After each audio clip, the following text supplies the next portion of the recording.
তো জি দর্শক, আমরা এখন ডিবেটে চলে যাব। আমাদের খাদেম শেখ ভাই চলে আসছেন, আমাদের অতিথি। আজকে আমাদের ডিবেটের বিষয় হচ্ছে যে কোরআনে বৈজ্ঞানিক ভুল। এবং আহ, আমরা আমি মডারেশনের দায়িত্বে দিব বেবি ড্রাগন ভাইকে। উনি মডারেশন করবেন এবং আমাদের আচ্ছা সত্তর ভাই, আপনাদের টাইমটা কিভাবে যদি একটু আমার সাথে একটু শেয়ার করতেন, কারণ আমার তো আবার ডিউটি আছে, তো এর জন্য আর কি। ও আহ, আমাদের 1 ঘন্টা লাগবে। আপনি কি 1 ঘন্টা থাকতে পারবেন? হ্যাঁ, 1 ঘন্টা হলে পারবো আর কি। আচ্ছা, তাহলে আমাদের টাইম হবে 15 মিনিট, 15 মিনিট, 10 মিনিট, 10 মিনিট এবং 5 মিনিট, 5 মিনিট, এইভাবে। তাহলে প্রথম 15 মিনিট আচ্ছা আমি হবে, একটু লিখে নিই তারপর সত্তর ভাই, তারপরে আমি 15, 15, 10, 10, 5, 5, তার মানে 5-5, 20, 30, হ্যাঁ 1 ঘন্টা, তাহলে 1 ঘন্টা। 1 ঘন্টা হবে। হ্যাঁ, ঠিক আছে, এবং তাহলে উনি আপনারা কন্টিনিউ করেন, হ্যাঁ, আমি কন্টিনিউ করেন, যদি ওভার টাইম মিস হয় আমি বেবি ড্রাগন ভাইকে স্মরণ করে দেবো। হ্যাঁ আমি জি, তাহলে ঠিক ও, আছে। হ্যাঁ, বেবি ড্রাগন ভাই, আপনাকে মডারেশনের দায়িত্ব দিয়েছি। আপনি আনুষ্ঠানিকভাবে লাইভটি শুরু করেন। জি। হ্যাঁ তো সবাইকে আচ্ছা, শুভেচ্ছা শুভকামনা। আমি হ্যাঁ, আরেকটু মনে করে দিতে চাই, আরেকটু মনে করে বলেন। দিতে চাই আমার সত্যের ভাইকে।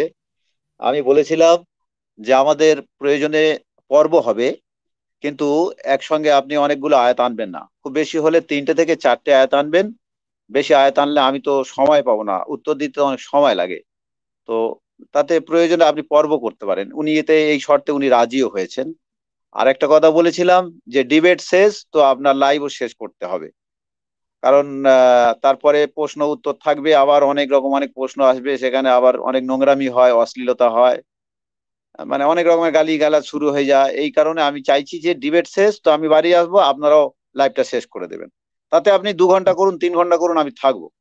আর যদি কেউ আপনার শরিক হয়ে আমার সঙ্গে বিতর্ক করতে আসে, ধরুন আপনি 2-4টে বিষয় করলেন, আবার কেউ হয়তো আপনার মানে পক্ষে হয়ে আর কি আপনার সঙ্গে যুক্ত করতে যদি কিছু চায়, তাহলে সে করতে পারে। কিন্তু লাইভ মানে বিতর্ক শেষে আর কোনো প্রশ্ন উত্তর নয়। জি ভাই, এই দেখুন কি করবেন, যদি এটা যদি আপনি অরাজি হ্যাঁ, থাকেন তাহলে সমস্যা নাই, দিলে ভালো। প্রয়োজনে ডিবেট শেষে আমাদের না হয় লাইভ শেষ করে দেওয়া হবে, পরবর্তীতে না হয় আরেকটা লাইভ শুরু করা যাবে, নাকি সত্তর ভাই? হ্যাঁ, সেটা করতে পারি। আমরা ডিবেট শেষ করে আরেকটা লাইভ শুরু করতে পারি। হ্যাঁ। হ্যাঁ, তাহলে আনুষ্ঠানিকভাবে এখন ডিবেট আমরা শুরু করি। তো সবাইকে শুভেচ্ছা শুভকামনা জানিয়ে আমাদের আজকে একটা ডিবেট শুরু হতে যাচ্ছে। তো ডিবেটটা আর কি আমাদের সত্য সন্ধানী ভাই ভার্সেস আমাদের খাদেম শেখ ভাই। তো আমাদের টপিক হচ্ছে কোরআনে বৈজ্ঞানিক ভুল। এটা হচ্ছে আমাদের আজকের টপিক। তো এই টপিকের পক্ষে থাকছেন আমাদের সত্য সন্ধানী ভাই এবং বিপক্ষে থাকছেন খাদেম শেখ ভাই। তো আমাদের ডিবেটের যে নিয়ম সেটা হচ্ছে আম, তার মানে আমাদের যে প্রথমত আর কি যে টাইমের যে বিষয়টা, যে প্রথমে 15 মিনিট করে, দেন 10 মিনিট করে, দেন 5 মিনিট করে উভয় সময়টা পাবেন। এবং আহ, নিয়মের মধ্যে নিয়ম একটাই, যে কোনো প্রকার কোনো পার্সোনাল অ্যাটাক করা যাবে না, কোনো গালি বা স্ল্যাং ইউজ করা যাবে না। এই হচ্ছে আর কি আমাদের মেইন নিয়ম যেটা। এবং আমি থাকছি আর কি সময় আর কি, তার মানে সময়ের বিষয়টা আর কি জানানোর জন্য। এখানে আমি অবশ্যই কখনো কোনো পক্ষপাতিত্ব করি নাই এর আগেও, এবং আজকে আমি কোনো পক্ষপাতিত্ব করব না। তো তাহলে আমরা শুরুতে চলে যাই সত্য সন্ধানী ভাইয়ের কাছে। সত্য সন্ধানী ভাই, আপনি রেডি তো নাকি? আচ্ছা, আমি মানে খাদেম শেখকে আহ, এটাও সুযোগ দিতে চাই। উনি যদি চান, উনি প্রথমে ওপেনিং করতে পারেন, ওনার ইচ্ছা। উনি যদি বলেন আমাকে ওপেন করতে, আমি ওপেন করব।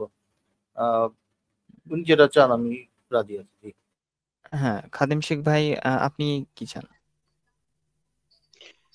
হ্যাঁ, আসলে অভিযোগ তো না, হুম হুম। উনি তো অভিযোগ, উনি আগে ওনার কোন বৈজ্ঞানিক ভুল, কোন কোন বৈজ্ঞানিক ভুল আছে উনি সেগুলো আগে দেখাবেন, আমি সেটা কাউন্টার দেবো, আচ্ছা, এই তো।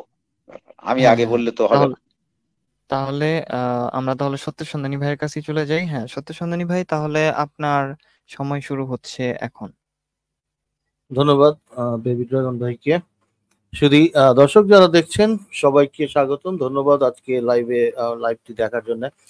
এবং সেই সাথে খালেম শেখ ভাইকে স্বাগতম আমাদের লাইভে, এবং আজকে ডিবেটে অংশ নেওয়ার জন্য অনেক ধন্যবাদ। তো প্রথমে আমি যে টপিকটি আজকে রেখেছি সেটা হচ্ছে কোরআনের বৈজ্ঞানিক ভুল। এবং এই কোরআনকে আমি বিজ্ঞান দ্বারা বিশ্লেষণ করে বিজ্ঞানের নিরিখে দেখাবো যে কোরআনের যে বিষয়গুলি বৈজ্ঞানিকভাবে টিকে না বা বিজ্ঞানের নিরিখে এই আয়াতগুলি টিকে না, সেটা আমি আজকে দেখাবো এবং আমার প্রতিপক্ষ প্রমাণ করবেন যে এগুলি সঠিক। এই আয়াতগুলি যেগুলি কোরআন থেকে আমি দেখাবো, উনি প্রমাণ করবেন যে এই আয়াতগুলি সঠিক, বিজ্ঞানের নিরিখে এগুলি খাটে। তো আমি এইখানে উনি একটা দুইটা বলছেন যে দুই একটা টপিক আমি সবগুলি দেখাবো, কিন্তু উনি যদি একটা নির্দিষ্ট কোনো এর মধ্যে একটা পিক করতে চান উনি করতে পারেন, অথবা উনি যদি মানে সবগুলিকে অ্যাড্রেস করতে চান, আমরা হয়তো ওনার হয়তো সময় হবে না, বাট উনি একটা একটা করে করবেন এবং আমরা হয়তো কয়েক পর্বে পরবর্তীতে সবগুলি নিয়ে আলাপ করতে পারি। তো আমি যেগুলি আজকে প্রথমে 20টি আয়াত নিয়ে আমি শুরু করছি, আজকে কোরআনের 20টি আয়াতের যে ভুল আছে সেগুলি আজ আমি দেখাতে চাই। যে প্রথম যে আয়াতটি সেটা হচ্ছে যে কাহাফের 1 নম্বর আয়াত, সূর্য কর্দমাক্ত জলাশয় অস্ত যায়। এরপর 2 নম্বরে যেটা দেখাচ্ছি সেটা হলো পৃথিবী এবং মহাবিশ্ব 6 দিনের সৃষ্টি। এরপরে যেটা দেখাচ্ছি এলো পৃথিবী আগের সৃষ্টি, তারপর আকাশ। 4 নম্বরে দেখাচ্ছি পৃথিবী আকাশমণ্ডল একসাথে মিশে ছিল। এরপর 5 নম্বর দেখাচ্ছি আকাশমণ্ডল 7টি আকাশ এবং 7টি পৃথিবী। আকাশের দরজা রয়েছে, এটি হলো 6 নম্বরে আছে। এবং নিকটবর্তী আসমানকে তারকারাজি দ্বারা সুশোভিত করা হয়েছে। চন্দ্র দ্বিখণ্ডিত হয়েছে। উল্কাপিণ্ড শয়তানকে বিতাড়নের অস্ত্র। পৃথিবী বিছানা এবং আকাশকে ছাদ করা হয়েছে। আল্লাহ স্তম্ভ ছাড়াই আকাশমণ্ডলীকে ঊর্ধ্বে তুলে রেখেছেন। এরপর হলো কালো শুকনো ঠনঠনে মাটি দ্বারা মানুষকে সৃষ্টি করেছেন। আল্লাহর নিকট ঈসার অবস্থা আদমের অবস্থার মতো, মাটি দ্বারা তাকে গঠন করে তাকে হুকুম করেছেন হয়ে যাও, ফলে হয়ে গেল। এরপর হলো তিনি তোমাদের এক ব্যক্তি থেকে সৃষ্টি করেছেন আর তার থেকে তার জোড়া সৃষ্টি করেছেন যাতে সে শান্তি পায়। এরপর কোরআনের অলৌকিক ভ্রূণ তত্ত্ব আমরা দেখতে পাই যে কিভাবে ভ্রূণের আপনার মাংসপিণ্ড থেকে সৃষ্টি হয়, এভাবে বর্ণনা আছে। এরপর শিরদাঁড়ার পাঁজরের মাঝখান থেকে সবেগে স্খলিত পানি থেকে মানুষকে সৃষ্টি করা হয়েছে। এরপর হলো জমাট বাঁধা রক্তপিণ্ড থেকে মানুষকে সৃষ্টি করা হয়েছে। এরপর হলো শুক্রবিন্দুকে অস্থি দ্বারা আবৃত করা হয়েছে। এরপর হলো গবাদি পশুর পেটের মধ্যে থেকে দুধ করা হয়। আর আমি তাদের উপর হৃদয় থেকে, অর্থাৎ হৃদয় দিয়ে মানুষ চিন্তা করে, হৃদয়ের উপর আবরণ দিয়েছি যাতে তারা বুঝতে না পারে। তাহলে হৃদয় দিয়ে চিন্তা করা এটা বলা আছে কোরআনে। এবং এরপর তারা লক্ষ্য করে নিজেদের বুক ঘুরিয়ে নেয়, অর্থাৎ আল্লাহর থেকে লুকিয়ে থাকতে পারে না, অর্থাৎ বুক ঘুরিয়ে নিলে লুকিয়ে থাকা যায় না, অর্থাৎ বুকের মধ্যে সবকিছু। এটা তো আমি প্রথম যে জিনিসটা আমি একটা থেকে 1 নম্বর থেকে শুরু করছি, কাহাফের 86 নম্বর আয়াত, যেটাতে বলা হচ্ছে যে যেখানে জুলকারনাইনের কাহিনী, জুলকারনাইন চলতে চলতে সূর্যাস্তের স্থানে পৌঁছালো। তো আমি কোরআন.com এখানে 86 নম্বর আয়াতটি আমি খুললাম এবং আরবিটাও খুললাম। এখানে আরবির সাথে বাংলা অনুবাদ দেওয়া আছে 86 নম্বর আয়াত, এবং আমি চাইলে তাফসির থেকেও দেখাতে পারবো। তাফসির বিভিন্ন তাফসিরে আছে, বাংলাতেও আছে তাফসির জাকারিয়া তাফসির, আপনার বিভিন্ন তাফসির এখানে আছে, বাংলাটাও আছে। তো প্রথমে যে কাজটা আমি করব সেটা হচ্ছে যে আমি সূরা বাংলা অনুবাদটা আমি পড়ছি। এটা হলো তাইসিরুল কোরআনের অনুবাদ। চলতে চলতে যখন সে সূর্যাস্তের স্থানে পৌঁছালো তখন সে সূর্যকে অস্বচ্ছ জলাশয়ে ডুবতে দেখলো, আর সেখানে একটি জাতিকে দেখলেন এবং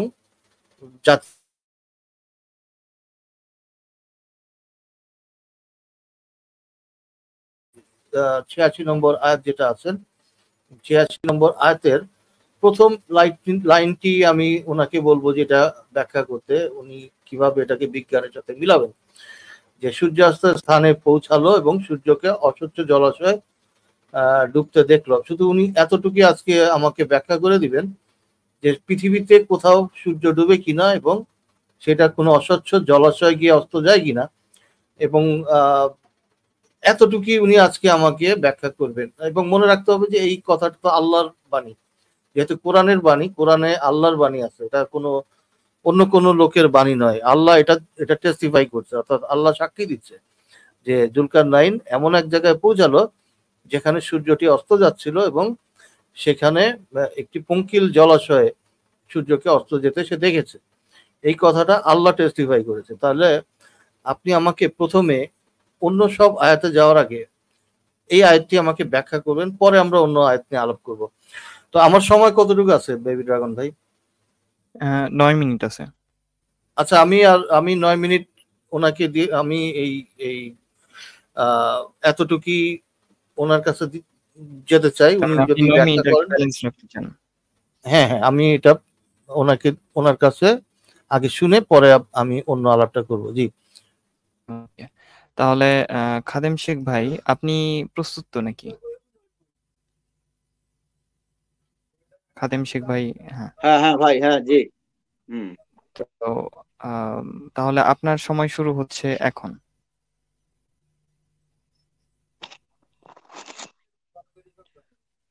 হ্যাঁ, ধন্যবাদ। আমায় পরিষ্কার শোনা যায়? হ্যাঁ, শোনা যাচ্ছে। আচ্ছা, হ্যাঁ, ওকে। বিসমিল্লাহির রহমানির রহিম। রব্বি ইশরাহ লি সাদরি ওয়া ইয়াসসির লি আমরি ওয়াহলুল উকদাতাম মিন লিসানি ইয়াফকাহু কওলি। আলিফ লাম মিম যালিকাল কিতাবু লা রাইবা ফিহি হুদাল লিল মুত্তাকিন। অর্থাৎ এটা সেই গ্রন্থ যার মধ্যে কোনো সন্দেহ নেই, এটা সাবধানের জন্য পথ নির্দেশক। আমার সঙ্গে সত্য ভাইয়ের কথা হয়েছিল যে পর্ব করব, বিভিন্ন পর্ব করব, ওই আপনার একসঙ্গে অনেকগুলো আয়াত আমি দেখাতে বা আনতে মানা করেছিলাম, যেহেতু আমি সময় পাবো না। এখন উনি অনেকগুলো আয়াত দেখিয়েছেন, সব উত্তর তো দেওয়া আমার পক্ষে এই মুহূর্তে মানে সম্ভব নয়, সময়ের অভাব হবে না, এগুলো তো মানে ব্যাখ্যা করে বোঝাতে হবে। তো এই জন্য বলেছিলাম 3টে থেকে খুব বেশি হলে 4টে আনবেন, উনি একসঙ্গে অনেকগুলো আয়াত দেখিয়েছেন। তো আমি এখানে আহ, যতটা পারবো সময় কুলেবে ততটাই বলবো। উনি প্রথমে দিয়েছেন যে 18/86, এখানে যেটা বলা হয়েছে যে সূর্য কর্দমাক্ত জলাশয়ে মানে অস্ত যাচ্ছে। এখানে আয়াতটা যদি আপনারা ফলো করেন দেখবেন, আমি আয়াতটা একটু দেখছি, দাঁড়ান, এখানে যেন 18/86, 18/86 এখানে কিন্তু যেটা বলা হচ্ছে, কি যেন বলা হচ্ছে যে অতঃপর সে যখন সূর্যের অস্তাচলে পৌঁছালো তখন সে সূর্যকে এক কর্দময় জলাশয় অস্ত যেতে দেখলো। হ্যাঁ, এখানে আল্লাহ বলছেন যে সে সূর্যকে এক কর্দময় জলাশয়ে অস্ত যেতে দেখলো। সেটাকে না, সে হচ্ছে এখানে জুলকারনাইনের কথা বলা হচ্ছে। এই আগের আয়াতগুলোতে আপনারা দেখতে পাবেন জুলকারনাইনের কথাগুলো আছে, এখানে জুলকারনাইনের কথা বলা হচ্ছে। তো উনি দেখতে পেয়েছিলেন, জুলকারনাইন এটা দেখতে পেয়েছিল যখন আমরা মানে সূর্য অস্তের সময় সন্ধ্যার ঠিক কিছু আগে, সন্ধ্যার ধরুন আপনার 10 মিনিট 20 মিনিট আগে যদি আমরা যাই, এই যে মগরিবের আজান হয় না, এর যদি আমরা 10 মিনিট আগে যাই কোনো জলাশয়ের ধারে, মানে বড় ধরুন কোনো নদীর ধারে, কোনো সমুদ্রের ধারে আমরা যদি যাই, তো তার পশ্চিম দিকে যদি আমরা তাকাই, পশ্চিম দিকে, তখন আমাদের মনে হবে যে সূর্যটা যেন ওই জলের মধ্যে অস্ত যাচ্ছে। এটা আমাদের মনে হবে, এটা আমাদের মনে হবে। তো এইটাই ঠিক হয়েছিল জুলকারনাইনের। এটা তার তার মানে সে এটা দেখতে পাচ্ছিল যে সূর্যটা যেন ওই কর্দমায় জলাশয়ে অস্ত যাচ্ছে, এটা সে দেখতে পেয়েছিল। এখন সত্তর ভাই বললেন যে এটা তো আল্লাহর কথা, তাহলে আল্লাহ এই ভুল কথাটা কিভাবে এখানে উদ্ধৃতি করলেন? ভাই, এখানে তো বলে দেয়া হচ্ছে যে এটা সে দেখতে পেয়েছিল, কিন্তু আল্লাহর কথা এটা নয়। আল্লাহর কথাটা জানতে গেলে আল্লাহ বলেছেন এই 14/33, এখানে 14/33টা নিয়ে আসুন। তারপরে আছে 36/38, 36/38, 40 এবং 55/5। প্রথমে 14/33টা আনুন। আচ্ছা, ওনার এই উত্তরটা দিই। যেমন ফেরাউন, কোরআনে ফেরাউনের কথা আছে, ফেরাউন বলেছিল যে আমি তোমাদের রব, হ্যাঁ, ফাকালা আনা রব্বুকুমুল আলা, যে আমি তোমাদের রব। তো আল্লাহ সেই কথাটা উদ্ধৃতি করেছেন। তার মানে কি আল্লাহ এটাকে স্বীকৃতি দিলেন যে ফেরাউনের কথাটা ঠিক? না, ফেরাউন যেটা বলেছিল আল্লাহ সেটা এখানে বলেছে। একইভাবে 13 নম্বর সূরার 7 নম্বর আয়াতে দেখবেন, 13-7, 13-7 এখানে ওখানে কি বলছে? 13-7 বলা হচ্ছে, এবং যারা কুফরি করেছে তারা বলে তার তার মানে নবীর প্রতি তার রবের পক্ষ থেকে কোনো নিদর্শন অবতীর্ণ হয় না কেন? তুমি শুধু একজন সতর্ককারী, আর প্রত্যেক সম্প্রদায়ের জন্য রয়েছে একজন পথ প্রদর্শক। মানে নবী মোহাম্মদ যখন ইসলামের কথা বলতেন, মানুষকে ইসলামের দিকে আহ্বান করতেন, তখন কিছু কিছু মানুষ এই কথাটা বলতো যে আমরা তোমার কথা মানবো কেন? আমরা তোমার কথা কেন মানতে যাব? তোমার কাছে কোনো নিদর্শন তো আমরা দেখাচ্ছে না। আর প্রত্যেকটা জাতির জন্য তারা বলেছে এখানে প্রত্যেকটা সম্প্রদায়ের জন্য রয়েছে একজন পথ প্রদর্শক। তো এইটা নিয়ে অনেক সময় অনেকে ভুল ব্যাখ্যা করেন যে আল্লাহ বলছেন যে প্রত্যেকটা জাতির জন্য একটা পথ প্রদর্শক রয়েছে, কাজেই হযরত মুহাম্মদ শেষ নবী নন, এরকম বোঝাতে চান। কিন্তু না, এটা তারা বলে। এখানে কি বলছে? এবং যারা কুফরি করেছে তারা বলে। তারা, আল্লাহ বলছে না, তারা বলে এইটা, যে কেন আমি তোমার মোহাম্মদকে আমি মানতে যাব? আমাদের জন্য তো এক একজনের এক একজন মানে নবী রয়েছে, তারা আমাদের আমাদের পথ দেখাচ্ছে, আমরা তাদের কথা মানবো। এটা তারা বলে, এটা আল্লাহ এই কথাটা এখানে আল্লাহ উদ্ধৃতি করেছেন। ঠিক একই ভাবে 18/86 আল্লাহ উদ্ধৃতি করেছেন। কি উদ্ধৃতি করেছেন? যে জুলকার নাইন সে ওইটা দেখতে পেয়েছিল যে সূর্য যেন ওই কদ্দময় জলাশয়ে অস্ত যাচ্ছে। কিন্তু আল্লাহর কথা হচ্ছে কি এখানে, ওই 14/33টা একটু দেখান ভাই, একটু দেখান 14/33। জি,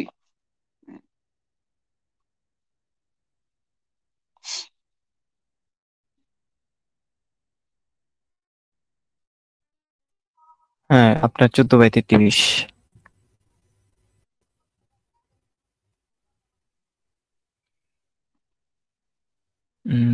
আপনারা কি খাদেম সুন্দর ভাইয়ের কথা চন্দ্রকে তোমাদের কাজে লাগিয়ে রেখেছেন। হ্যাঁ, তারা অনুগত হয়ে নিজ পথে চলছে, আর তিনি রাত ও দিনকে তোমাদের কাজে লাগিয়েছেন। হ্যাঁ, আচ্ছা, এখানে আরেকটা অনুবাদ দেখান, তুলুন আরেকটা অনুবাদ দেখান। আরে ভাই, এখানে ওই ধরুন আপনার কি আল বায়ান আছে, তাইসুরুল আছে, আপনার মুজিবুর আছে, তারপরে হ্যাঁ, খই আমি ইন্টারন্যাশনাল তখন আছে। তাইসরুলটা দেখাইছি। তো এরপরে এই যে এখানে শেখ মুজিবুর রহমানের এই অনুবাদ, এরপরে যে আল বায়ান, এরপরে আবু বকর জাকারিয়া আর সহি ইন্টারন্যাশনাল ছিল, আচ্ছা, এটা এই হচ্ছে আমার দাঁড়ান, কাছে। হ্যাঁ দাঁড়ান, আমি এটা পড়ি। আর তিনি আচ্ছা দাঁড়ান, হ্যাঁ এখানে, হ্যাঁ কোনটা দেখতে যাচ্ছেন? আচ্ছা, এটা। আর এখানে তিনি এই যে দেখতে পাচ্ছেন, হ্যাঁ হ্যাঁ, and he subjected for you, ইংরেজিটা চলে গেল তো। ওখানে ইংরেজিতেও বলা হয়েছে যে এটা প্রতিনিয়ত চলমান। বাংলায় বলা হয়েছে তিনি তোমাদের কল্যাণ নিয়োজিত করেছেন সূর্য ও চাঁদকে, যারা অবিরাম একই নিয়মে অনুবর্তী।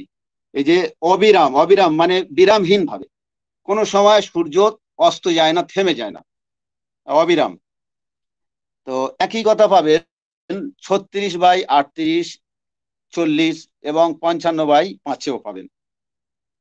এখানে সই ইন্টারন্যাশনাল অনুবাদটাও আছে, ওখানেও এটা বলা হচ্ছে, ওই যেটা ইংলিশ ভার্সন, ওখানেও বলা হচ্ছে কিন্তু অবিরাম কন্টিনিউ সূর্য মানে তার অরবিট এসে ঘূর্ণায়মান, এখানেও বলা হয়েছে। তো আবার যদি মানে এই 55 নম্বর সূরা মানে সূরা রহমানের 17-তে যান, সেখানেও কিন্তু বলা হচ্ছে যে তিনি 2 সূর্যোদয় ও 2 সূর্যাস্তের প্রতিপালক। আর সূর্য, হ্যাঁ, তো ওখানেও বলা হচ্ছে যে তিনি 2 উদয়াচল ও 2 অস্তাচলের নিয়ন্তা। 55/17, 55/17, এই যে 2 উদয়াচল ও 2 অস্তাচলের নিয়ন্তা। আমরা জানি যে সূর্য এখানে অস্ত গেল মানে আর কোথাও কিন্তু সে নেই, এখানে উদয় হলো মানে পৃথিবীর সব জায়গায় উদয় হলো। এইটা আজকে বিজ্ঞানের কল্যাণে আমরা জানতে পেরেছি, তিনি 2টি উদয় স্থান ও 2টি অস্তাচলের নিয়ন্ত্রক। এই দেখছেন, আপনারা দেখে নিন। তো এইটা 1450 বছর আগে পৃথিবীর কোনো বিজ্ঞানী জানতো না, সাধারণ মানুষ তো দূরের কথা, কোনো বিজ্ঞানীও জানতো না। তারা মনে করতো যে এখানে সূর্য উদয় হচ্ছে মানে গোটা পৃথিবীতে সূর্য উদয় হচ্ছে, আর এখানে অস্ত যাচ্ছে, মানে গোটা পৃথিবীর সব জায়গায় সূর্য অস্ত গেল, আর কোথাও কিন্তু সূর্যের উপস্থিতি নেই, আর কোথাও সূর্যের উপস্থিতি নেই। তখনকার দিনের লোক সময় বলাই জানতো না, এই যে টাইম জোন যেটা, এটা তখন জানতো না, তখন এইটা লোক ভাবতো। কিন্তু কোরআন যেটা বললো যে 2 উদয়াচল এবং 2 অস্তাচল, তার মানে পৃথিবীটা তো গোল। এবার সেই গোল পৃথিবীর আপনারা যদি মানে যে দ্রাঘিমা রেখা, উত্তর এবং দক্ষিণ মেরু বরাবর যে দাঘিমা রেখা, এই দাগিমা রেখা থেকে দুটো গোলার্ধ হয়, একটা ধরুন পশ্চিম গোলার্ধ, একটা পূর্ব গোলার্ধ। তাহলে একটা গোল বস্তুকে যদি মাঝখান থেকে দুটো অংশ করা হয়, যে কাল্পনিক রেখা দিয়ে করা হয়েছে দাগিমা রেখা, তাহলে দুটো গোলার্ধ তৈরি হচ্ছে। এখন ধরুন একটা গোলার্ধে যখন সূর্য উদয় হচ্ছে, আমরা জানি যে আপনার 360 ডিগ্রি, 360 ডিগ্রি হচ্ছে একটা বৃত্ত। তো এখানে পৃথিবীটা গোল যদি আমরা ধরি, তাহলে 360 ডিগ্রি আসছে, যার পরিধি আপনার 40,000 কিলোমিটার। তো সেখানে যদি গোলার্ধ ধরা হয়, তাহলে সেটা হচ্ছে আপনার 180 ডিগ্রি। তো একটা 180 ডিগ্রি পর্যন্ত আমরা দেখতে পারি। সকালে যখন সূর্য উদয় হয়, সকাল যখন হয় তখন দেখতে পাই, এবং তখন থেকে নিয়ে সন্ধ্যা পর্যন্ত আমরা দেখতে পাই, 180 ডিগ্রি আমরা দেখতে পাই। তো এই 180 ডিগ্রির মধ্যে আমরা কি দেখলাম? একবার উদয়, একবার অস্ত দেখলাম। ঠিক অপরজিটও তাই, তারাও তাই দেখবে। ধরুন আমাদের এখানে ভারতে সূর্য উদয় হচ্ছে, বা আপনার বাংলাদেশে সূর্য উদয় হচ্ছে, মানে আমেরিকায় কিন্তু অস্ত যাচ্ছে। মানে সন্ধ্যা, ধরুন সকাল 6টায় সূর্য উদয় হচ্ছে আপনার বাংলাদেশে, ঠিক ওই সকাল 6টায় আমেরিকায় তখন সূর্য অস্ত যাচ্ছে, মানে আমাদের উদয় হচ্ছে, তাদের অস্ত যাচ্ছে। আবার আমাদের যখন বাংলাদেশ বা ভারতে যখন সূর্য অস্ত যাচ্ছে, ঠিক তখন তাদের উদয় হচ্ছে। তাহলে এখানে দুটো গোলার্ধ, দুটো গোলার্ধে দুবার উদয় দুবার অস্ত, দুটো গোলার্ধে দুবার উদয় হচ্ছে, দুবার অস্ত যাচ্ছে। আমি বলেছি যে 160 ডিগ্রি পর্যন্ত আমরা সেটা দেখতে পারি। 180 ডিগ্রি, সরি, 180 ডিগ্রি, 180 ডিগ্রি পর্যন্ত আমরা উদয় থেকে নিয়ে অস্ত পর্যন্ত 180 ডিগ্রি দেখতে পারি। তাহলে এখানে কত গভীর তথ্য, এবং কোরআন কত অ্যাডভান্স দেখুন। সেই আপনার 1450 বছর আগে কোরআন এই সময় বলা সম্পর্কে মানুষকে জানিয়েছে, পৃথিবীর মানুষকে, যে দুটো সূর্য উদয় হয় দুবার, এবং দুবার সূর্য অস্ত যায়। তাহলে এখানে একদম মানে কি অবাক কাণ্ড দেখুন, বিজ্ঞান সেটা আজকে আমাদের জানিয়েছে। তার মানে সূর্য অবিরাম, সূর্য যে কোনো জায়গায় মানে কি যেন কদ্মময় জলাশয়ে ঢুকে যাচ্ছে, হ্যাঁ, আর না গিয়ে সেখানে থেমে থাকছে, তা নয়। আমি প্রথমে আপনাকে দেখালাম যে 14/33, এখানেও দেখালাম যে অবিরাম ভাবে সূর্য কিন্তু পরিক্রমণ করছে, সে তার গন্তব্যে অবিরাম ভাবে সে মানে কাজ করছে, সে মানে চলমান, সবসময় সে চলমান, সব সময় সূর্য চলমান। আর এই 55/17 তো তাই বলা হচ্ছে যে 2 উদয়াচল আর 2 অস্তাচল। তাহলে কোরআন মানে বিজ্ঞানের থেকেও অনেক অ্যাডভান্স। বিজ্ঞান জেনেছে এই সময় বলা সম্পর্কে খুব বেশি হলো 200 বছর। হ্যাঁ, আগে জানতো না, কারণ আগেকার দিনে মানুষ একদিনে খুব বেশি হলে 50-60 থেকে 70 কিলোমিটার যেতে পারতো, এর থেকে বেশি নয়। কারণ তখন তো এই যান্ত্রিক যানবাহন ছিল না, এরোপ্লেন ছিল না, তখন মানুষ যেত হেঁটে, পায়ে হেঁটে, গরুর গাড়িতে, ঘোড়ার গাড়ি। তা এই একটা ঘোড়া, সে তো একটা প্রাণী, সারাদিনে কত যাবে? সে তো কন্টিনিউ যেতে পারবে না, তার তো রেস্টের প্রয়োজন আছে, খাওয়ার প্রয়োজন আছে। তো এই জন্য তখনকার দিনে সময় বলয়কে বোঝার কোনো উপায় ছিল না। হ্যাঁ, কোনো উপায়ই ছিল না, মানুষ এই সম্পর্কে কেউই জানতো না। কিন্তু এক শ্রেণীর মানুষ বলে যে কোরআনের বিজ্ঞানের কিছু নেই, আর যতটুকু আছে সেটা আসলে সেই গ্রিকদের থেকে নকল করা। আমি তাদেরকে প্রশ্ন করতে চাই যে কোরআনের আগে এই যে দুবার সূর্য উদয় হয় এবং দুবার অস্ত যায়, কোন গ্রিক বিজ্ঞানী এইটা বলেছিল? আমি দেখতে চাই যে পৃথিবীর কোন বিজ্ঞানী বা গ্রিকের কোন বিজ্ঞানী এই কথাটা বলেছিল। তারা বলে কোরআন কপি করা, অমুক করা, এইটা দেখাতে হবে। তাহলে আশা করি আচ্ছা, আমার কমিউনিটি আছে ড্রাগন ভাই। পরে দেখা যাচ্ছে আর 1 মিনিট 40 সেকেন্ড। ও আচ্ছা, হ্যাঁ, তো 1 মিনিট, 1 মিনিট 40 সেকেন্ড। হ্যাঁ, এখন আর 1 মিনিট 30 সেকেন্ড আছে। ও আচ্ছা, জি। তো আশা করি যারা দর্শক ভাই আপনারা দেখছেন, তো আপনারা কোন রকম পক্ষপাত দুষ্ট কমেন্ট করবেন না প্লিজ। আপনারা নিরপেক্ষ হবেন, ব্যবহার করবেন যুক্তি, নিজের স্বাধীন মানে মন মানসিকতাকে। কোন রকম পক্ষপাত দুষ্ট কোনো কমেন্ট করবেন না। আপনারা দেখতে থাকুন এবং এগুলোকে শেয়ার করুন, তাতে আমাদেরই কল্যাণ বয়ে আনবে। আমরা কেন মানে অন্ধতাকে আশ্রয় করে নেব? দেখুন, বিশ্বাস হচ্ছে দু রকমের হয়, একটা অন্ধবিশ্বাস আর একটা বুঝে বিশ্বাস করা। না বুঝে অন্ধের মতো বিশ্বাস করা, এটা ধর্মের ক্ষেত্রে যেমন আছে, আবার বিজ্ঞানের ক্ষেত্রেও এরকম মানুষ রয়েছে, অসংখ্য মানুষ যারা অন্ধভাবে বিজ্ঞানকে মেনে নেয়, যে এটা বিজ্ঞান বলেছে মানে সে যাচাই বাছাই তার নিজের বিবেক বুদ্ধি খাটায় না। তাহলে বিজ্ঞানেও অন্ধবিশ্বাসী আছে, ধর্মেও অন্ধবিশ্বাসী আছে। এরাই হচ্ছে ভয়ঙ্কর রকমের হয়ে ওঠে। অন্ধবিশ্বাস হতে পারে সঠিক, আবার হতে পারে সেটা বেঠিক, কারণ অন্ধ তো। একটা অন্ধের কাছে আমরা যদি কোনো কিছু একটা মানে ধরুন একটা একটা যদি কিছু দিয়ে বলি এর রংটা কালো, হ্যাঁ, আর একটা কিছু দিয়ে যদি বলি এর রং সাদা, তো সে অন্ধ, তো সে সাদা কি কালো তো বুঝবে না। তো একইভাবে কোনো অন্ধত্ব আমরা গ্রহণ করব না, আমরা যুক্তি বুদ্ধি ব্যবহার করব। বিজ্ঞানীরা কি বলেছে না বলেছে সেটাই যে চূড়ান্ত, এটা আমরা অন্ধভাবে তো মেনে নিতে পারি না, খাদেম ভাই, কারণ আপনার বিজ্ঞান। সময় শেষ। ওকে ভাই, আচ্ছা, জি। হ্যাঁ, তো অনেক ধন্যবাদ খাদিম শেখ ভাইকে। সত্য সন্ধানী ভাই, তাহলে আপনার 15 মিনিটের সাথে আগে ছিল 9 মিনিট, তাহলে আপনি টোটাল পাচ্ছেন 24 মিনিট। না, এখন জি, 10 মিনিট আপনি হবে, 10 মিনিট আর সরি একটু সরি হবে, সরি সরি 18 আপনার মিনিট 9 হবে। মিনিট ছিল, আর হ্যাঁ, এখন তাহলে 10 মিনিট হলে তাহলে আপনি পাচ্ছেন 19 মিনিট। রাইট, ধন্যবাদ। ওকে, আপনার সময় শুরু হ্যাঁ, হচ্ছে এখন। জি। তো আমি আমার ভাই বক্তব্যের একটা শুরুতে, কথা বলি প্লিজ। আচ্ছা আচ্ছা আচ্ছা, প্লিজ। হ্যাঁ, সত্য হ্যাঁ ভাই, হ্যাঁ, একটা কথা বলেন। বলি। আগের টাইমটা তো ভাই ওটা এর সঙ্গে আর যোগ হবে? আমি তো অনেক জায়গায় ডিবেট করেছি, এরকম হয় না। উনি তো কিন্তু আগে, আগের আমাদের টাইম ওটা তো সাধারণত আমরা বাদ এরকমই, যাই। আমরা সাধারণত আচ্ছা এরকমই ঠিক আছে, করি সমস্যা যে নেই। আমার 10 মিনিটই লাগবে, অসুবিধা নেই, আমি 10 আচ্ছা আচ্ছা, মিনিটই নিব। তাহলে তাহলে আমরা হুম, এই 10 মিনিটই করি নাকি? জি, আমি 10 মিনিটই কথা বলবো। তো আমার টাইমটা শুরু করেন, জি। হ্যাঁ, আপনার সময় শুরু হচ্ছে এখন। আচ্ছা, তো খাদেম শেখ ভাই, আমার প্রথম যে প্রশ্নটা, আমি একটা প্রশ্ন করেছিলাম যে চলতে চলতে যখন সূর্যাস্তের স্থানে পৌঁছালো, পৃথিবীতে এমন কোনো স্থান আছে কিনা যেখানে সূর্য অস্ত যায়। উনি কিন্তু এই প্রশ্নটা অ্যাড্রেস করেননি, তাই না? আর আমার প্রশ্ন ছিল যে এই কথাটা তো আল্লাহর কথা। এখন আমি যদি জানি যে পৃথিবীর কোথাও সূর্য অস্ত হয় না, যেমন আমি যদি জানি যে খাদেম শেখ ভাই আহ, আমেরিকায় গেছেন কিন্তু উনি ভাবছেন এটা ইন্ডিয়া, তাই না? তাহলে আমি তো বলবো যে খাদেম শেখ ভাই আমেরিকায় গেছেন কিন্তু উনি ইন্ডিয়া ভাবছেন, নাকি আমি বলবো যে খাদেম শেখ ভাই ইন্ডিয়া গেছেন? তো এখন আমি যদি বলি যে জুলকার নাইন দেখতে পাচ্ছে সূর্যকে ডুবে যেতে, তাহলে আমি নিশ্চয়ই বলবো যে সূর্য আসলে ডুবে না, এটা তার কাছে মনে হচ্ছে। কিন্তু কোরআনে যে কথাটা লেখা আছে বলছে, আল্লাহ বলছে উনি দেখলেন, ঠিক আছে? ওনার মনে হয়েছে, এটা আল্লাহ বলছে না, বলছেন উনি দেখলেন, তাই না?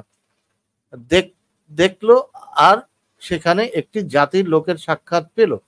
তার মানে এমন একটি স্থান যেখানে আসলে সূর্য অস্ত যায়, সেইটা এখানে বোঝা যাচ্ছে। এমন কোন স্থান কি পৃথিবীতে আছে যেখানে সূর্য অস্ত যায় এবং সেইখানে জলাশয়ে ডুবতে দেখলো এবং সেইখানে একটা জাতির সাক্ষাৎ পেল? তাহলে এইটা কোন স্থান যেখানে সূর্য অস্ত যায়, এইটা আমার প্রশ্ন ছিল। তো যাই হোক, আহ উনি যে ব্যাখ্যাগুলি দিলেন, ওই ব্যাখ্যাগুলি কোন তাফসিরে আছে আমি জানি না, ওটা ওনার নবী বলেছেন কিনা ওটাও জানি না। তো আমরা দেখি নবী এখানে কি বলছেন। নবীকে যখন জিজ্ঞেস করা হয়, হ্যাঁ, আমরা দেখি যে নবী আহ এখানে কি বলেছেন, ঠিক আছে? তো নবীকে এই যে আয়াতগুলি এখান থেকে, নবীকে যখন জিজ্ঞেস করে, আমরা হাদিস থেকে পাই যে একদা আমি রাসূলুল্লাহ সাল্লাল্লাহু আলাইহি সাল্লামের সঙ্গে একটি গাধার পেছনে সওয়ার হচ্ছিলাম। এ সময় সূর্য অস্ত যাচ্ছিল, তখন তিনি আমাকে জিজ্ঞেস করেন, তুমি জানো সূর্য কোথায় অস্ত নিয়মিত হয়? আমি বলি, আল্লাহ তার রসুল এই ব্যাপারে অধিক অবহিত। তিনি বলেন একটি গরম প্রস্রবণের মধ্যে যায়, ঠিক আছে? তার মানে নবী বলছে এটা গরম প্রস্রবণে যায়। এরপর আরেকটি হাদিস দেখুন, এটা হলো সহিহ মুসলিম থেকে, অধ্যায় 1, কিতাবুল ঈমান, হাদিস নম্বর 296। এখানে বলছে আবু যার থেকে বর্ণিত, তিনি বলেন রাসূলুল্লাহ সাল্লাল্লাহু আলাইহি সাল্লাম সূর্য অস্ত যাওয়ার সময় আবু জারকে বলেন, তুমি কি জানো সূর্য কোথায় যায়? আমি বললাম, আল্লাহ এবং তার রসুলই ভালো জানেন। তিনি বললেন, সূর্য চলতে থাকে, তারপর যেতে যেতে আরশের নিচে গিয়ে সিজদায় পড়ে যায়। এরপর সে পুনরুদিত হওয়ার অনুমতি চায় এবং তাকে অনুমতি দেওয়া হয়। তারপর অচিরে এমন সময় আসবে যে সিজদা করবে তা কবুল হবে না, এবং সে অনুমতি চাইবে কিন্তু অনুমতি দেওয়া হবে না। তাকে বলা হবে, যে পথে এসছো সেই পথে ফিরে যাও। তখন সে পশ্চিম দিক হতে উদিত হবে। এটাই মর্ম হলো আল্লাহ তাআলার বাণী। আর সূর্য গমন আর তার নির্দিষ্ট গন্তব্যের দিকে, এটাই পরাক্রমশালী সর্বজ্ঞের নিয়ন্ত্রণ। এটা হলো সূরা ইয়াসিনের ব্যাখ্যা এখানে দেওয়া আছে। এখন দেখেন, এই যে সূর্য যে পশ্চিম দিকে উঠবে, তার মানে যে কথা বলা হচ্ছে যে সূর্যকে উল্টা ঘুরতে হবে। তো উল্টা না ঘুরলে সূর্য পশ্চিম দিকে যাবে না। হ্যাঁ, আর উনি যে আয়াতটা দেখালেন, ওই যে দুইটা আপনার সূর্যোদয় এবং দুইটা সূর্যাস্ত, ওই আয়াতের তাফসীর থেকে আমরা পাই যেটা শীত এবং গ্রীষ্মের মধ্যে সূর্য কিছুটা অ্যাঙ্গেলে চলে আসে, তাই না? আমরা যখন দেখি যে গ্রীষ্মকালে সূর্য উঠে, ওটা থাকে হচ্ছে একদম মাথার উপরে সরাসরি থাকে, কিন্তু যখন এই শীতকাল আসে তখন ওইটা একটু অ্যাঙ্গেলে চলে যায়। এই কারণে আমি তাফসিরে গেলে এটাই পাই যে দুইটা সূর্যাস্ত, দুইটা সূর্যোদয় বলতে কি বুঝিয়েছে আল্লাহ। এটা ওই গোলার্ধ তখন মানে পৃথিবী যে গোল, এই কথাটা কোরআনে কোথাও নেই, বা কোরআন যারা লিখেছে তারা কখনো এই কথাটা জানতো না যে পৃথিবী আসলে গোলাকার, অন্য কোনো গোলার্ধ আছে, এমন কোনো কথা কিন্তু কোরআনে নাই। এখন আমার খাদেম শেখ ভাই যদি পৃথিবী গোল এবং পৃথিবী যে ঘুরছে এই দুইটা কথা কোরআন থেকে দেখাতে পারেন, আমি খুবই উপকৃত হব। বরং আল্লাহ বলছে পৃথিবী স্থির, আমি জানি উনি কোরআন থেকে এটা দেখাতে পারবেন। আমি গ্যারান্টি দিয়ে বলতে পারি যে পৃথিবী যে স্থির, এটা উনি কোরআন থেকে দেখাতে পারবেন। তবে পৃথিবী যে চলমান অথবা পৃথিবী গোল, দুটোর একটাও উনি দেখাতে পারবেন না, এটাও আমি গ্যারান্টি দিয়ে বলতে পারি। তো আমরা দেখলাম যে নবী কি বলছে। হ্যাঁ, এখন খাদেম শেখ ভাই ওনার ব্যাখ্যাগুলি কোথায় পেলেন, উনি যদি একটু রেফারেন্স দিতে পারেন। ওনার মুখের কথা শুনলাম, উনি বিভিন্ন কোরআনে আয়াত দেখালেন, কিন্তু আয়াতের ব্যাখ্যা উনি নিজের থেকে দিলেন, মন গড়া ব্যাখ্যা দিলেন, যেটা তার নবী বলেননি, যেটা আমরা তাফসিরে পাইনি, হাদিসে নাই। সেই কথাগুলি কেন আমরা ওনার এই ব্যাখ্যাগুলিকে কেন মেনে নিব, সেটা যদি উনি একটু ব্যাখ্যা করেন। এবং উনি যদি কোনো বিজ্ঞানের রেফারেন্স দেন, সেটা অবশ্যই বৈজ্ঞানিক পদ্ধতিতে আসতে হবে। তো কোরআনের আয়াত কি বৈজ্ঞানিক পদ্ধতি মেনে এসেছে নাকি ফেরেশতার মাধ্যমে এসেছে, যেটা উনি অন্ধভাবে মেনে নিচ্ছেন? উনি যে অন্ধত্বের কথা বলছেন যে আমরা বিজ্ঞানকে অন্ধভাবে মানি, বিষয়টা তো মোটেও এরকম না। কারণ বিজ্ঞান যে কথাটা বলে ওটা পরীক্ষা পর্যবেক্ষণ বৈজ্ঞানিক পদ্ধতির মাধ্যমে এসেছে, এবং সেটা আমরা যাচাই করতে পারি। এবং অনেকে এটাকে উনি যদি একই পরীক্ষা করে, যে মেথড দেওয়া থাকে কোন বিজ্ঞানী কোন মেথডে কোন পদ্ধতিতে সিদ্ধান্ত নিয়েছে, সেটা তারা বলে দেয়, এবং ওই মেথড ফলো করলে যে কেউ ওই ফলাফলটি পাবে।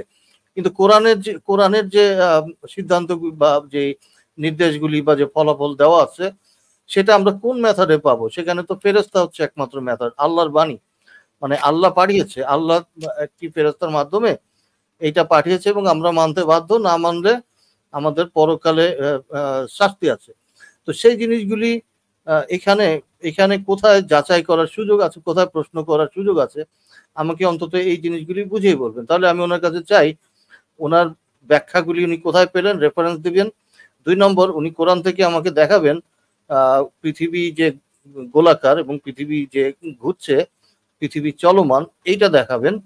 3 নম্বর, উনি দেখাবেন কোন পদ্ধতিতে কোরআনে এই সিদ্ধান্তগুলি দিয়েছে, এইটা কোরআনের পদ্ধতিটা কি, কোরআনের জ্ঞান অর্জনের পদ্ধতিটা কি। 3টা জিনিস অন্তত আজকের লাইভে দেখিয়ে যাবেন।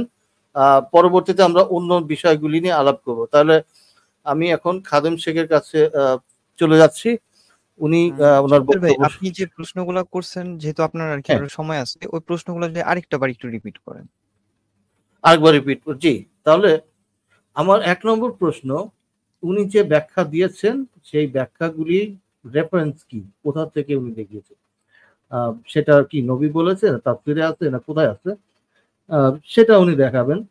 2 নম্বর, উনি কোরআন থেকে দেখাবেন পৃথিবী ঘোরে এবং পৃথিবী গোল। উনি যে দুইটা বলেছেন যে দুইটা আছে পৃথিবীতে, 2 গোলার্ধ আছে, কোথায় লেখা আছে কোরআনে পৃথিবী গোল? এটা উনি দেখাবেন। হ্যাঁ, আর 3 নম্বরে হচ্ছে যে এটার কোন পদ্ধতিতে কোরআনে এই তথ্যগুলি আছে, মানে কোন পদ্ধতি ব্যবহার করলে আমরা এই এই তথ্যগুলি পাবো, এবং কোরআনে এগুলি এসেছে কিসের মানে কোন পদ্ধতিতে এসেছে। তো এটা তো মানে পরীক্ষা পর্যবেক্ষণ সিদ্ধান্ত যে আমরা বৈজ্ঞানিক পাই, এটা এখানে অ্যাপ্লাই করা যায় কিনা বা এখানে প্রশ্ন করা যায় কিনা।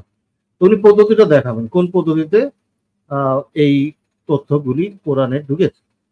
জি, উনি যদি চান এখন উনি আমার অ্যান্সারগুলি দিতে পারেন। হ্যাঁ, তো সত্যি ভাই ধন্যবাদ, আপনি আর কি 1.5 মিনিট সময় থাকতে আপনার বক্তব্য শেষ করে দিয়েছেন। তো খাদিম শেখ ভাই, আপনি রেডি আছেন তো নাকি?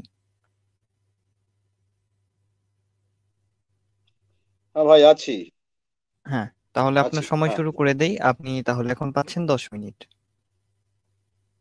হুম। হ্যাঁ। আহ, ধন্যবাদ। সূর্য অস্ত বলতে এটা আপেক্ষিক। সূর্য অস্ত বা সূর্য উদয় এটা হচ্ছে আপেক্ষিক।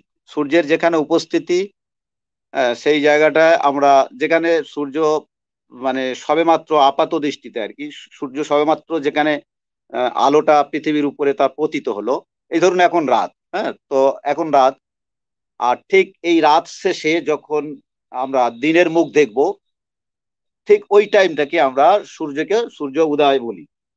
আর যখন একইভাবে সূর্যের আলোটা মানে আমাদের থেকে চলে যাচ্ছে, তখন আমরা বলি অস্ত। মানে উদয় অস্তটা হচ্ছে অ্যাকচুয়ালি আপেক্ষিক।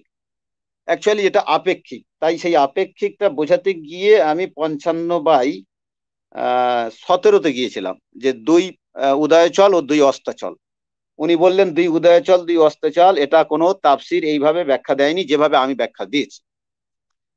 দেখুন, ব্যাখ্যা যে করেছে ওইভাবে তার ব্যাখ্যা তো আল্লাহ করতে বলেছেন আর নবী বলেছেন। আল্লাহ দিয়েছেন কোরআন, আল্লাহ বলেছেন তোমরা কোরআনকে নিয়ে ভাবো। 47/24 আয়াতে দেখুন, ওখানে আল্লাহ বলছেন যে তারা কি কোরআনকে নিয়ে গভীরভাবে চিন্তা করে না, নাকি তাদের হৃদয়ে তালা পড়ে গেছে? তাদের হৃদয়ে তালা পড়ে গেছে। তারা কি কোরআনকে নিয়ে গভীরভাবে চিন্তা করে না? তো কোরআনের ব্যাখ্যা হবে কোরআন দিয়ে, এখানে অন্য কিছু না। সে তো একজন মানুষ, আমি কেন তার তাফসির মানতে বাধ্য থাকবো যদি তার তাফসিরে ভুল থাকে? পৃথিবীতে এমন কোন তাফসিরকার নেই যিনি বলেছেন যে আমার তাফসিরে কোনো ভুল নেই। এটা যদি উনি দেখাতে পারেন আমি মেনে নেবো। প্রত্যেকটা তাফসির তার নিজের দুর্বলতা স্বীকার করেছেন। অনেক জায়গা বলেছেন হয়তো হতে পারে, আল্লাহই ভালো জানেন, এই কথাগুলো তারা বলেছেন। তাহলে কোরআনের একটা গ্যারান্টি আছে, তার নিশ্চয়তা আছে, যে আয়াতটা আমি প্রথমেই বলেছি, জালিকাল কিতাবুল লা রাইবা ফিহি হুদাল লিল মুত্তাকিন। এবং এইরকম কোরআনে আল্লাহ অনেক চ্যালেঞ্জ দিয়েছে যে কোরআনের অনুরূপ একটা কোরআন আনো। এই চ্যালেঞ্জটা হচ্ছে যে কোরআন নির্ভুল, সেটাই চ্যালেঞ্জ দিয়েছে, যে এইরকম একটা গ্রন্থ আনো যেটা ওইরকম যুগ যুগ ধরে শতাব্দীর পর শতাব্দী নির্ভুল থাকতে পারে। তো এইটাই হচ্ছে কোরআনের চ্যালেঞ্জ। আমি তাফসিরের চ্যালেঞ্জ করতে আসিনি। আল্লাহ তাফসিরের কথা বলেনি যে তাফসিরটা নিয়ে তুমি চ্যালেঞ্জ গ্রহণ করো। তাফসির তো একজন মানুষ লিখেছে, তার বোধ বুদ্ধি থেকেই সে লিখেছে। তো আল্লাহ এখানে কোরআনকে নিয়ে ভাবতে বলেছেন, চিন্তা করতে বলেছেন। এবারে আরেকটা কথা যেটা বলতে হচ্ছে, যে সূর্য যে সবসময় চলমান, এখানে ইংলিশ ভার্সনটাও আছে, and he is subjected for you the sun and the moon continuous, এখানে পরিষ্কার লেখা আছে continuous and subjected for you the night and the day, bracket দিয়েছে ইন অরবিট, এটা ব্র্যাকেটে দেওয়া আছে, মানে কন্টিনিউয়াস ব্র্যাকেটে দিয়েছে ইন অরবিট। তো এটা সই ইন্টারন্যাশনাল, এটা তো মানে আরব থেকে করেছে। এখন সূর্য কিন্তু অস্ত বা উদয় বলতে আর আপেক্ষিক। এটা কোরআন যেহেতু বলে দিচ্ছে যে কন্টিনিউসে ঘুরছে, উদয় অস্তটা আমরা ধরি। এটা কেন ধরি না, আমাদের এখানে সূর্য ছিল না, এখন এলো, আবার এখান থেকে আবার বিদায় নিল, এই জন্য আমাদের কাছে এটা উদয় এবং অস্ত। কিন্তু প্রকৃতপক্ষে সূর্য সব সময় চলমান। যেমন আমরা এই দিক নির্ণয় করি যে পৃথিবী পশ্চিম থেকে পূর্ব দিকে ঘুরছে। আরে মহাবিশ্বে তো কোনো দিক বলে কিছু নেই, এগুলো আমরা ধরে নিয়েছি। দিক বলে তো কিছু হয় না, আমরা এই উপর নিচে পূর্ব পশ্চিম এগুলো আমরা ধরেছি। তো একইভাবে এরকম অনেক কিছু পাওয়া যায় যেটা আমাদের সুবিধার্থে ধরে নিতে হয়। আচ্ছা, সূর্য পশ্চিম দিকে অস্ত, এটা আমি ব্যাখ্যা দিলাম। এবং উনি বলেছেন যে পৃথিবী গোল, কোরআনে নেই। এই বিষয়ে বলার আগে ওই আর একটা কথা বলবো, যে সূর্য যেটা মানে ওই সূর্য যে সেজদা করে করতে করতে মানে আরশের নিচে যায়, এই যে কথাগুলো, এটা বিষয়টা কি? বিষয়টা হচ্ছে যে আজও বহু মানুষ সূর্যকে সর্বশক্তির আধার মনে করে উপাসনা করে। তো কোরআনে বলা হয়েছে যে তোমরা চন্দ্র সূর্যের উপাসনা করো না, বরং আল্লাহরই উপাসনা করো, এগুলো আল্লাহ সৃষ্টি করেছেন। আমার রেফারেন্সটা এখানে এই মুহূর্তে মনে আসছে না, আমি দেখাতে পারি, এগুলো আছে আমার কাছে। হ্যাঁ, যে সূর্য আল্লাহর সৃষ্টি, তোমরা আল্লাহকে উপাসনা করো, সূর্যকে নয়। তো আজও বহু মানুষ মনে করে সূর্যই সর্বশক্তির আধার, তাই সূর্যকে তারা উপাসনা করে। তো এখানে সূর্য তো স্রষ্টা হওয়া দূরের কথা, বরং স্রষ্টা আল্লাহর মানে যে আরশ, সেই আরশের তুল্য সূর্য নয়, বরং সেই আরশেরও মানগত গুণগত ভাবে মানে সূর্যের মান হচ্ছে সেই আরশেরও নিচে। সূর্য আল্লাহ হওয়া তো দূরের কথা, স্রষ্টা হওয়া তো দূরের কথা, স্রষ্টার যে সিংহাসন আরশ, সেই আরশত্ব নয়, বরং সে আরশেরও নিচে, এইটাই বোঝানো হয়েছে এখানে। বিষয় হচ্ছে এটাই। আর পৃথিবী চলমান, উনি যেটা বললেন যে পৃথিবী চলমান। আচ্ছা, কোপারনিকাসের আগে কোপারনিকাসের আগে আপনার 170 খ্রিস্টাব্দে মৃত্যু হয়েছিল টলেমির বাড়ি হচ্ছে কেউ বলে গ্রিকে, কেউ বলে মিশরে, রোম সাম্রাজ্যের অধীনে। তো টলেমির যে গবেষণা, সেই গবেষণা থেকে প্রতীয়মান হয় যে এই পৃথিবী সম্পূর্ণ স্থির। এটা ভাই 200 বছর 400 বছর নয়, এটা 1500 বছর 1500 বছর প্রতিষ্ঠিত ছিল। কিন্তু কোপারনিকাস এবং গ্যালিলিওর এই যে ভূকেন্দ্রিক সৌরকেন্দ্রিক চিন্তা ভাবনা, সৌরকেন্দ্রিক যে গবেষণা, এইটা পরে নাসা স্বীকৃতি দিতে এখন এটাই পড়ানো হচ্ছে, অথচ এটা ভুলে ভরা। আমি সেটা বলবো পরে, এখন বলতে চাই, তাহলে কি টলেমি বিজ্ঞানী ছিলেন না? টলেমি তো পৃথিবীর এই যে মানচিত্র, যেটা প্রথমে উনি এঁকে দেখিয়েছিলেন, মানে এই যে কিভাবে পৃথিবীকে কেন্দ্র করে ঘোরে, এই চিত্র প্রথমে উনি অঙ্কন করেছিলেন। উনি একজন বিজ্ঞানী, উনি একজন গণিতবিদ ছিলেন। তাহলে তার সেই গবেষণা বিন্দুমাত্র ভুল নেই। ভুল আছে গ্যালিলিও কোপারনিকাসের, অসংখ্য ভুল আছে, একটা প্রমাণ নেই পৃথিবী ঘোরে। আমি এই ব্যাপারে চ্যালেঞ্জ করেছি, এর আগে ডিবেটও করেছি। আজকে হয়তো এই ডিবেটটা উনি বানচাল করার জন্য এটা বলেছেন, জানে এইটা বললেই একদম কেল্লা ফাতে, হ্যাঁ, সবাই বুঝে নেবে যে আসলে কোরআনের সাথে বিজ্ঞানের সাংঘর্ষিক। আমি আজও চ্যালেঞ্জ করছি, নাসাকেও চ্যালেঞ্জ করছি, যে একটা প্রমাণ যদি দেখাতে পারে, তাহলে আমাকে যে শাস্তি দেবে মেনে নেবো। পৃথিবী ঘুরে একটা প্রমাণ নেই, বরং আমি দেখাতে পারবো যে পৃথিবী সম্পূর্ণ স্থির বলে আমরা সুশৃঙ্খল ভাবে পৃথিবীতে বসবাস করতে পারি।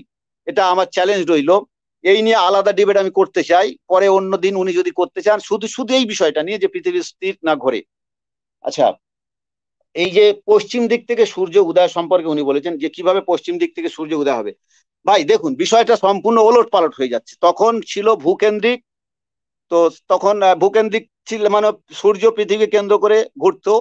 কিন্তু এইটা মানুষ ওলট পালট করে দেবে, মানে সম্পূর্ণ বিষয়টা উলট পালট করে দেবে।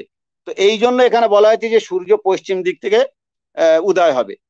তার মানে এটাকে সম্পূর্ণ যে ওলট পালট করে দেওয়া হবে, মানে আপনার ভূকেন্দ্রিক থেকে সৌরকেন্দ্রিকে চলে যাবে, এখানে এই ইঙ্গিতটা সম্ভবত দেওয়া হয়েছে। আর যদি এইটা না হয়, তাহলে যিনি স্রষ্টা সৃষ্টি করেছেন সূর্য যে আবার পশ্চিম দিক থেকে আনতে পারবেন না, বিষয়টা এরকম তো নয়।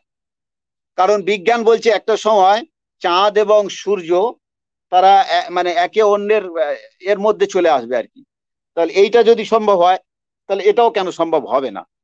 আর এখানে আসল বিষয় হচ্ছে এটাই, যে এই সূর্য পশ্চিম দিক থেকে উদয়, এটা আসলে রূপক। এখানে বোঝানো হচ্ছে যে তখনকার দিনে মানুষ যেটা মানতো, যেটা জানতো, সেটার সম্পূর্ণ বিপরীত হয়ে যাবে। বিপরীত।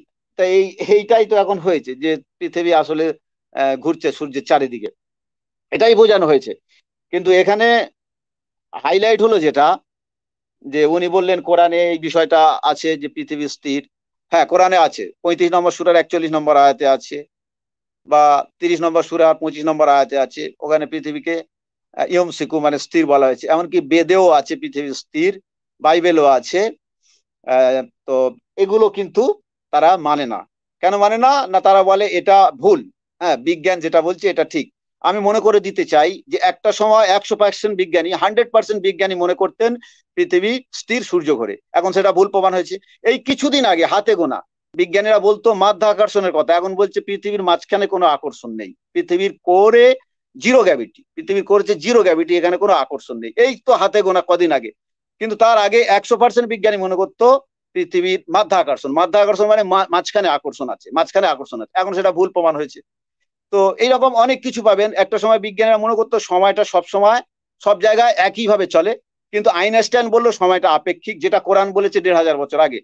হ্যাঁ, সূরা মাআরিজ মানে 70 নম্বর সূরা 4 নম্বর আয়াতে দেখবেন ওখানে সময়ের আপেক্ষিকতা একদম পরিষ্কার লেখা রয়েছে যে ফেরেশতা এবং আত্মা তার দিকে ঊর্ধ্বগামী হয় এমন একদিনে যা পার্থিব গণনার 50,000 বছরের সমান। মানে একদিন আর পৃথিবীর 50,000 বছরের সমান বলা হয়েছে। এই সময়ের আপেক্ষিকতা এই আইনস্টাইন 100 বছর এখনো হয়নি, এই আমরা জেনেছি, কিন্তু কোরআন 1500 বছর আগে বলেছে।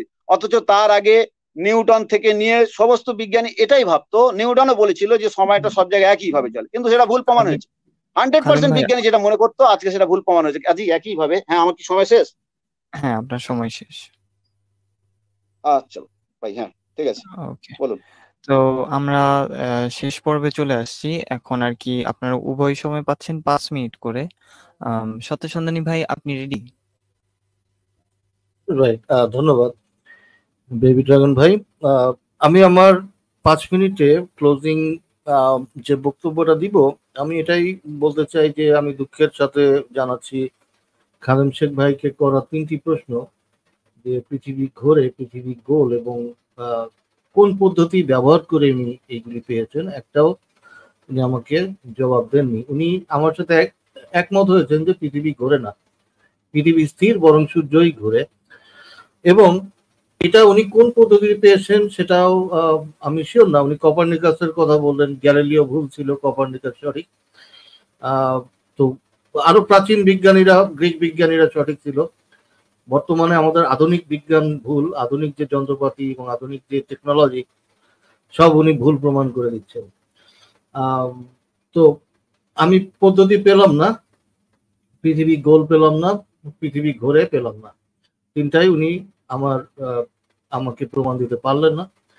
এরপর উনি যেটা দাবি করছেন যে আধুনিক বিজ্ঞান এখন ভুল, এবং উনি যেটা মনে করে সেটাই সঠিক, এটারও পদ্ধতি উনি জানালেন না যে কোন পদ্ধতিতে উনি জানতে পেরেছেন আধুনিক বিজ্ঞান ভুল, এবং এই সিদ্ধান্তে উনি কিভাবে এসছেন আমি জানি না। এটা নিয়ে উনি পরবর্তীতে ডিবেট করবেন বলেছেন। আমি আশা করি উনি আবার এসে আমাকে এটা বুঝিয়ে দিয়ে যাবেন আর পরবর্তী যে ডিবেট হবে। এরপর আমি ওনার কাছে রেফারেন্স চেয়েছিলাম যে উনি যে ব্যাখ্যাগুলি দিয়েছেন, ব্যাখ্যা কি ওনার সম্পূর্ণ মন গড়া, নাকি এখানে কোনো রেফারেন্স, কোনো আলেম, কোনো তাফসির, হাদিস কোনো কিছু উনি দিতে পারবেন কিনা। তো উনি যেটা বললেন যে উনি কোনো তাফসির কারকের তাফসির গ্রহণ করেন না, কারণ তাফসির কারকের ভুল হতে পারে। তো উনি যদি তাফসির কারকের তাফসির গ্রহণ না করে, আমরা কেন ওনার ব্যাখ্যা গ্রহণ করব, বা এটা উনি আমাদেরকে কনভিন্স করবেন কি দিয়ে? এবং আমরা তো নবীর কথা, যেটা নবী বলছে সেটা মেনে নিচ্ছি। তো সূর্য যে পশ্চিম দিকে উঠবে, এটা রূপক অর্থে উনি বলছেন, অর্থাৎ যেখানে আমরা ভুল ধরছি সেটা রূপক হয়ে যাচ্ছে। তাহলে হয়তো এই যে নামাজ পড়া, রোজা রাখা, এটা নবী রূপক অর্থে বলেছিল, আক্ষরিক অর্থে নামাজ পড়তে বলেনি, তাই না? নামাজ মানে সালাত, মানে প্রার্থনা করো, তুমি মনে মনে আল্লাহকে ডাকো, তাইলে নামাজ হয়ে যাচ্ছে। তো এই ধরনের ব্যাখ্যা আমরা বর্তমানে শুনি, যারা হচ্ছে যে যারা ট্র্যাডিশনাল ইসলাম থেকে সরে আসছে, তাই না? তারা যারা আক্ষরিক অর্থে কোরআন হাদিসকে মানে না, ট্র্যাডিশনালি মানে না, কিন্তু তারা মানছে যে এটা এইভাবে মানতে হবে। অর্থাৎ তাদের যে ব্যাখ্যা, তারা যেভাবে বুঝছে তারা ওইভাবে মানতে বলছে। শুধু যে তারা নিজেরা বিশ্বাস করে তাই না, অন্যকে এটা বলে, হ্যাঁ, যে এটাকে আক্ষরিক অর্থে নেওয়া যাবে না। কিন্তু আল্লাহর বাণী, আল্লাহ তো কোরআনকে সহজ করে দিয়ে, সব জায়গায় বলছে কোরআনকে সহজ করে দিয়ে বোঝার জন্য সহজ।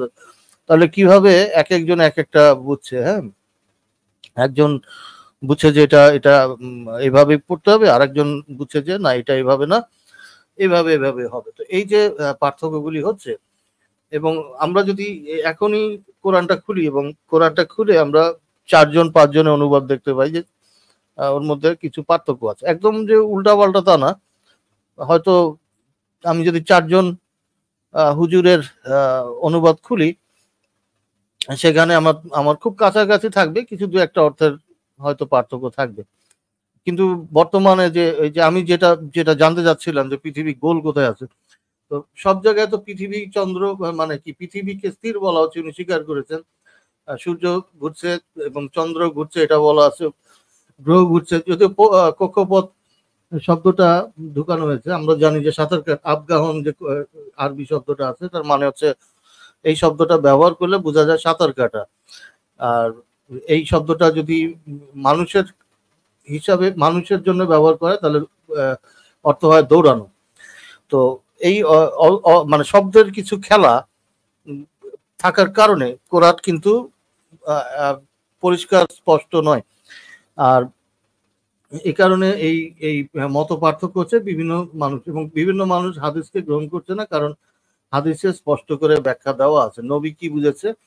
এখন তারা যদি বলে যে নবী ঠিক মতো বুঝতে পারেনি কোরআনটা, আমরা বুঝতে পারছি বিজ্ঞান আসার পরে, অর্থাৎ বিজ্ঞান ব্যাখ্যা করে দেওয়ার পরে আমাদের কাছে স্পষ্ট হয়েছে। যেমন জাকির নায়েক দাবি করে যে আমরা এখন আমরা নবীর থেকে বেশি বুঝি কোরআনটা। হ্যাঁ, নবী তো বুঝে নাই, ওই সময় এত কিছু নবী জানতো না। হ্যাঁ, তাহলে তাহলে কি আল্লাহ একজন মেসেঞ্জারকে দিল যে মেসেঞ্জার মেসেজটা বুঝে নেয়, অথবা আল্লাহ হচ্ছে ব্যর্থ হয়েছে মেসেজটা দিতে, তারা ঠিক মতো বুঝতে না পারে।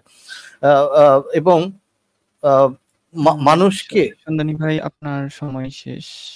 আচ্ছা, ধন্যবাদ। হ্যাঁ, ধন্যবাদ। তাহলে আমরা একেবারে শেষ পর্যায়ে চলে আসছি। খাদেম শেখ ভাই, আপনি কি শুনতেছেন?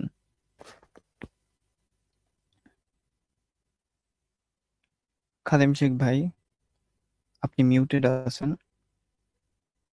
তো চলে গেল, বের হয়ে গেল। আচ্ছা, তো আমরা একটু অপেক্ষা করি খাদেম শেখ ভাইয়ের জন্য। আচ্ছা, উনি চলে আসছেন। আচ্ছা, উনি আসছেন। হ্যাঁ হ্যাঁ, খাদেম শেখ ভাই, আপনি কি শুনতেছেন? হ্যাঁ ভাই, আমি শুনছি। হ্যাঁ হ্যাঁ, তাহলে আমরা একবার শেষ পর্যায়ে চলে আসছি। তো আপনি এখন পাচ্ছেন 5 মিনিট। তাহলে আপনার সময় শুরু হচ্ছে এখন। হ্যাঁ, দেখুন উনি বললেন যে ইয়াসবাহুন মানে সাঁতার কাটে। আরে ভাই, ইয়াসবাহুন আপনি অভিধান দেখুন, দুটো অর্থ, একটা হচ্ছে ভেসে বেড়ানো আর একটা হচ্ছে সাঁতার কাটা। কিন্তু সূরা ইয়াসিনের এটা 40-এ বলা হয়েছে ইয়াসবাহুন, মানে ভেসে বেড়াচ্ছে, এই মহাশূন্যে ভেসে বেড়াচ্ছে, শূন্যে ভেসে বেড়াচ্ছে, যেমন প্লেন ভেসে ভেসে যাচ্ছে। তো একটা ভাষা হচ্ছে পানির উপরে হয়, আর একটা একটা ভাষা হচ্ছে আপনার এই শূন্য ভাষা হচ্ছে। আর এই 36 বাই আপনার 38-এ বলা হচ্ছে, এখানে কি বলা হচ্ছে, তাজরি ওয়াশ-শামসু তাজরি লিমুস্তাকাররিন লাহা যালিকা তাকদীরুল আজিজুল আলিম। এখানে পরিষ্কার করা হচ্ছে সূর্য তার নির্দিষ্ট অবস্থানে আবর্তন করে, এটা মহা পরাক্রমশালী সর্বজ্ঞের নিয়ন্ত্রণ। খুলে দেখুন, এখানে তাজরি শব্দ আছে, ইয়াসবাহুন নেই, তাজরি আছে। এবং ওই যেটা সর্বসময় সূর্য ঘুরছে বললাম 14/33, ওখানেও কিন্তু ওই শব্দটা নেই।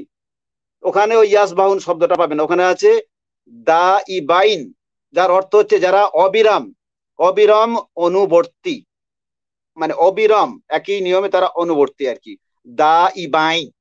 খুলে দেখতে পারেন। তো ব্যাখ্যা আল্লাহ দেননি, আল্লাহ বলেছেন সহজ করে দিয়েছে, উনি বললেন যে সহজ করে দেওয়া হয়েছে তারপরে কঠিন হবে কেন।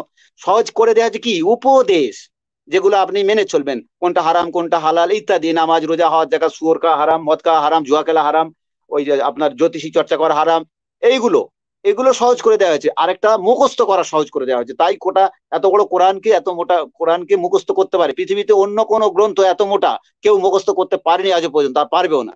আল্লাহ সহজ করে দিয়েছেন কোরআনকে কণ্ঠস্থ করে রাখার জন্য, মুখস্থ করে রাখার জন্য। কেন না, মুখস্থ না করলে সে বিধানটা আমি মানবো কি করে? এটা তো আমার জীবন বিধান। তাহলে আমার মাথায় যদি না থাকে, যদি পাতায় থাকে কোরআনের পাতায়, তাহলে আমি আমলটা করবো কি করে? এই জন্য আল্লাহ কোরআনকে মুখস্থ করা সহজ করে দিয়েছেন। আর কোরআনের যে গভীর জ্ঞান, যে বিজ্ঞান সংক্রান্ত বিষয়, এইগুলো একমাত্র বুঝবে কারা? যারা মুত্তাকিন, হুদাল্লিল মুত্তাকিন, মানে সাবধানী, সচেতন, জ্ঞানী গুণী, এই কথাগুলো আপনারা পাবেন সূরা রোমের 20 থেকে 25 আয়াতে। ওখানে বলা হয়েছে যারা বিবেকবান, যারা জ্ঞানী, এই কোরআন হচ্ছে তাদের জন্য নিদর্শন। আমি ওভাবে রেফারেন্স দিচ্ছি, সূরা রোমের 20 থেকে 25। মানে গবেষণালব্ধ যে বিষয়গুলো, বিজ্ঞান সংক্রান্ত যে বিষয়গুলো, ওগুলো কিন্তু ওগুলো সর্বসাধারণের জন্য নয়, ওগুলো জ্ঞানী গুণী বিচক্ষণ চিন্তাশীল, মানে যারা গবেষক, এক কথায় যারা গবেষক, তারা ওর ব্যাখ্যার অর্থটা বুঝতে পারবে, এটাই। আর এই সূরা 5 নম্বর সূরার 67 নম্বর আয়াতে ওখানে বলেছে, সূরা আনামের, যে প্রত্যেকটা বার্তার একটা নির্দিষ্ট সময় রয়েছে, অচিরে তোমরা তা জানতে পারবে। আর নবী সাল্লাল্লাহু আলাইহি ওয়াসাল্লাম বলেননি এই যে 2 উদয়াচল ও 2 অস্তাচল মানে কি, কাকে বলে, এই ব্যাখ্যা তো নবী দেননি। কই আপনি একটা হাদিস দেখান, দেননি। তাহলে যে তাফসিরে ইবনে কাসির বলুন, জালালাইন বলুন, আর তাবারি বলুন, তারা পরে করেছে, 500 600 700 বছর পরে তাফসির লিখেছে, তারা আমাদের মতো মানুষ। আমি বলছি না যে তাদের সব সব নির্ভুল, না, তাদের সব ভুল, তারা তো অনেক কিছু ভুল করেছেন তাফসিরে, সেগুলো তারা নিজেরাও বলেছেন যে হয়তো হতে পারে, আল্লাহই ভালো জানেন। এই কথাগুলো তারা বলেছেন কিনা, বলেছেন। তাহলে কেন ভাই আপনি সব নির্ভুল ধরে নিচ্ছেন? তাদের ব্যাখ্যায় অনেক ভুল আছে। এখন আমার ব্যাখ্যাটা সঠিক কিনা, যৌক্তিক হচ্ছে কিনা, আপনি সেইটা বিচার করবেন। আপনি তা না বলে আপনি বলছেন তোমারটা মানবো, আপনারটা মানবো কেন, আপনি কোথায় পেলেন? আরে ভাই, কোরআন দিয়ে কোরআনের ব্যাখ্যা, এটাই তো 47-এর 24 আয়াতে আল্লাহ বলছেন যে কোরআন দিয়ে কোরআন বুঝতে হবে। তাহলে এখানে তো সেটাই আমি করেছি, আমার অপরাধ তো এখানে, মানে আমি ঠিকই তো করেছি। আচ্ছা, কোরআনকে সহজ করে দেওয়া, এটা উত্তর আমি দিলাম। আর একটা কথা বলবো যে পৃথিবী গোল, আমার কমিউনিটি আছে জানি না। দেখুন ভাই, কেউ যদি বলে মানুষের পূর্বপুরুষ মানুষ ছিল না, তাহলে কি সে বিবর্তনের কথা বলছে না? হ্যাঁ, অবশ্যই। কেউ যদি বলে এটা আমার স্ত্রীর ভাই, তাহলে কি সেই ব্যক্তি তার শালা নয়? হ্যাঁ, অবশ্যই। ঠিক একইভাবে পৃথিবী যে গোল গোল, এটা বোঝাতে শুধু মানে গোল শব্দটাই যে ব্যবহার করতে হবে তা নয়, বরং অন্যভাবেও গোল বোঝানো যায়। যেমন কোরআনে ওই বললাম 55/17 আয়াতটা যদি আপনি ব্যাখ্যা করেন যে 2 উদয়াচল 2 অস্তাচল, তো ওখানে গোল হতেই হবে, গোল না হলে আপনি মেলাতে পারবেন না। পৃথিবী সমতল হলে, কোরআন পৃথিবীকে সমতল বলেছে, এটা আপেক্ষিক, মানে আমি যেখানে বাস করি এই জায়গাটা আমি দেখতে পাচ্ছি সমতল, আপনি যেখানে বাস করছেন সেটা দেখতে পাচ্ছেন সমতল। তো এই সমতলটা হচ্ছে আপেক্ষিক, এটা সামগ্রিক নয়। সামগ্রিক ভাবে পৃথিবীকে বলা হচ্ছে যে একটা সময় আসবে, আমি রেফারেন্স দিচ্ছি দাঁড়ান, সেখানে বলা হচ্ছে যে একটা সময় আসবে, এটা হচ্ছে আপনার 20/106-107। আবারও বলছি 20/106-107-এ বলা হয়েছে, তারপর তিনি তাকে মসৃণ সমতল ভূমি করে দেবেন, তাতে তুমি কোনো বক্রতা উচ্চতা দেখবে না। এখন প্রশ্ন হলো, যদি ধরে নিই যে কোরআন অনুযায়ী বর্তমান পৃথিবী হলো সমতল, তাহলে এই যে বলা হচ্ছে না যে কিয়ামতে পৃথিবীকে সমতল ভাই, আপনার বক্রতাহীন করে সময় দেওয়া শেষ। হবে, এটা তবে কি কি আমার সময় শেষ হয়ে গেছে? হ্যাঁ, সময় শেষ আপনার। যে যে ভাই 10 সেকেন্ড নিতে পারি, 10 সেকেন্ড? হ্যাঁ, ঠিক আছে, আপনি শেষ করেন। হ্যাঁ, হ্যাঁ। আসলে এখন পৃথিবী বক্রতা বিশিষ্ট গোল, কিন্তু পুনরুত্থান দিবসে পৃথিবী সম্পূর্ণ হবে কি বক্রতাহীন সমতল। এইটাই হচ্ছে আপনার বলা হয়েছে 20/106, 20/106-107। মানে পৃথিবী এখন কিন্তু সমতল, এটা আপেক্ষিক।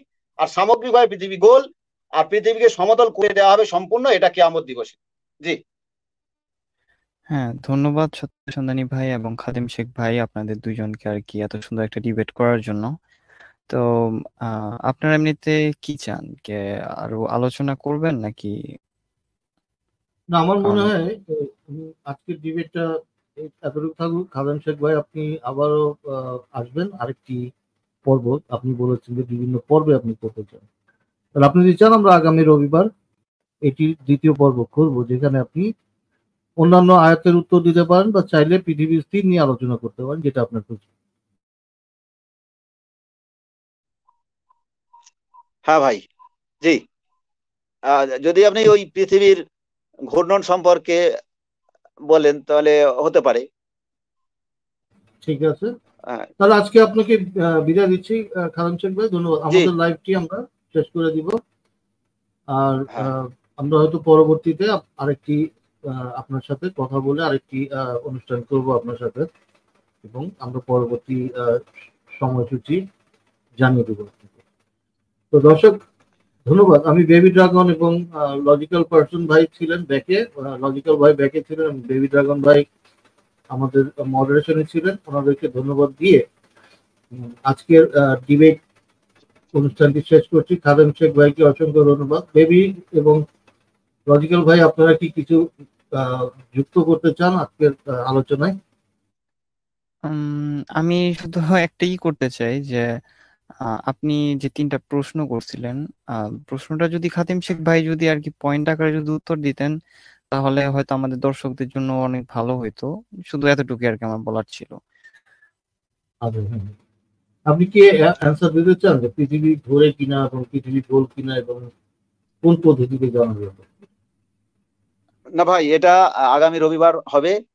আর আচ্ছা, এখন এ বিষয়ে আর আলোচনা নয়, আমি আমি বিদায় নিচ্ছি। তবে জি ড্রাগন ভাই এবং আপনাকেও অনেক ধন্যবাদ জানাই। ড্রাগন ভাই সুন্দরভাবে পরিচালনা করেছেন। আর যে সমস্ত দর্শকবিন্দু দেখছেন বা পরবর্তীতে দেখবেন, ওনাদেরকেও আমি আন্তরিকভাবে অনেক শুভেচ্ছা জানাই। তো আশা করি আমাদের আলোচনাটা ফলপ্রসূ হয়ে উঠবে। জি ভাই, জি ধন্যবাদ। আলহামদুলিল্লাহ রাব্বিল আলামিন। তাহলে আমি আমি আসছি ভাই, বিদায় নিলাম। জি ভালো থাকবেন। জি হুম। অসংখ্য ধন্যবাদ। আপনি ভালো থাকবেন, শুভকামনা। লজিক্যাল ভাই কি কিছু বলতে চান এর সাথে যুক্ত করে? আচ্ছা, লজিক্যাল ভাই মনে হয় মিউটে আছেন। তো ঠিক আছে দর্শক, আপনারা ভালো থাকবেন। আমরা এই অনুষ্ঠানটি আজকের মতো শেষ করে দিচ্ছি। আপনারা পরবর্তী অনুষ্ঠান দেখার আহ্বান রইল। সবাই সুস্থ থাকবেন, ভালো থাকবেন এবং আমাদের অনুষ্ঠান নিয়মিত দেখবেন, এই কামনা করে সবার জন্য শুভরাত্রি।